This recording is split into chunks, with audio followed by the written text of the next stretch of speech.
Mono Mkwendu.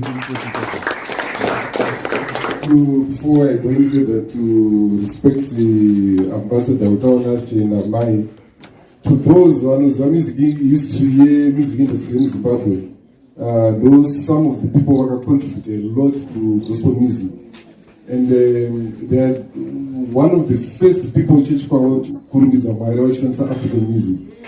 As you know, with my missionaries in Mamwe, yekutanga vakaparidza vaita kuti zvese zveAfrican zviri demonic. Saka kuimba music nepitire chivanhu kana vechishona zvaitotyisa. Saka chichava ndo one of the first to break that ground. Saka atokura achingozivo nemudzimai vaichena stereka. Munoziva kuti vaimbonzi Jews, ndo yanga iri nickname yavo. Nyaya yekuchena kwavaita.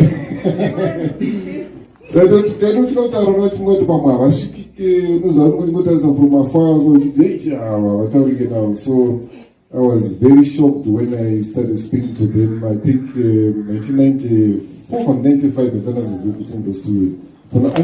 What do you want?